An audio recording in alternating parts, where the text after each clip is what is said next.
What's up, everyone? Brian and Jim here with DrinkABeerandPlayAGame, and today we are talking about, well, basically our thoughts on all the goddamn Superman games we went through. Yeah, we haven't talked about them enough. Yeah, so if you haven't been following our channel, how could you not? you can click in the upper right-hand corner and see all the Superman games we reviewed. Yeah, we went through every single one from the NES all the way up through Superman Returns, which was the very last one. Kind of surprising there hasn't been a dedicated Superman game since, what, 05? 06? Yeah, it's been a little while. And I'm not even going to count the little, mobile games that you might have gotten, because most of them are usually mixed in with other superheroes. Yeah, or any of the Lego games, or the fighting games, or blah, blah, blah, blah, blah, blah, blah, blah, blah, blah. So, we just kind of want to give you our summary of what have we learned, what did we like, what we didn't like, and just generally the state of Superman games in general. So, I'll let Jim get started. Yeah, I guess first and foremost, well, the later generations were kinder on Superman, I'd say. I think he's a guy who definitely needs more, I guess, processing power behind him to get kind of his full experience. I mean, the later games, you could use his powers, you could fly around, you saved people, they're open worldy. It just seemed to fit. Most of them kind of got boring after a while, but none of them were per se bad games. Yeah, they all definitely got repetitive as shit. Even the ones that were good, they just kind of repeated the same shit over and over. But is that more an issue just because of the character himself? Like, he has a million powers, but how unrepetitive can you make a game about a guy that can basically do everything?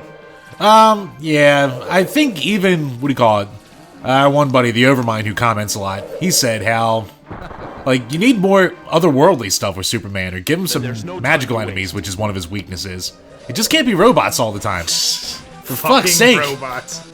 Jesus, I think he needs more equal-leveled enemies to make it actually seem like, I don't know, I guess more of a conventional video game and open it up more. Probably why all the Batman and Spider-Man games work so much is because, they are human, basically, where Superman's a god. So, it makes it tough, but you gotta get a little more inventive, I think. Yeah, I mean, it's tough, because looking back, there was a lot of shitty titles, but then the majority, in my opinion, were just average, just slightly below average. They were fine. Yeah, I mean, even Death and Return of Superman, it was an okay beat 'em up, and I thought that would be an easy genre for Superman to do really well in, and they still dropped the ball. It's like, why not give him his powers in a game like that?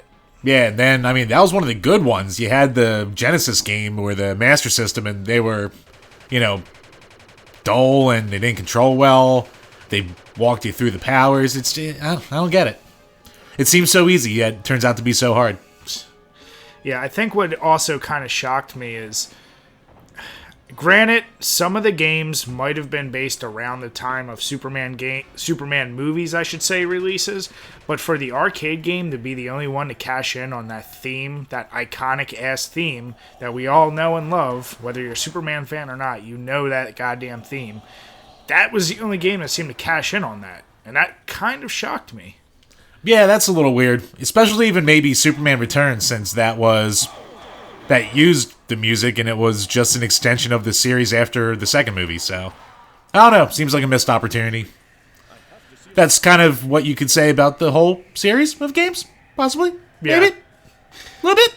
So what do you think moving forward now that it seems like DC is really trying to attempt to rebrand DC and Superman and all that? You think they're going to start coming out with games again? Yeah, probably. I'd like to see him get rid of Zack Snyder first. Well, that doesn't affect the games. Let's first You tell me, Ryan. You tell me. I haven't seen a game with him yet. He did Dawn of the Dead remake. He gets passes from me. Oh, God, that was 10 years ago. And you know what? He gets passes. Let it go. Do you give Roland Emmerich passes for Independence Day? No, that movie was terrible. What? That was nostalgic, but come on. Objectively look back. Oh, no, objectively, it's stupid as shit. Yeah. But, all right, before we get another topic, wrap it up. All right, well, at the end of the day, Superman gets a much bigger shit from more gamers about how terrible the series is, and we can't argue that point too much, but we'd say give it a try, specifically to titles we mentioned that are worth giving a try. Yeah, I mean, there's some fun to be had out there. He's not as terrible as people say it is. Yeah. So, let us know what you think below. Make sure you comment, follow us, blah, blah, blah, blah, blah. And as always, cheers, guys. Cheers.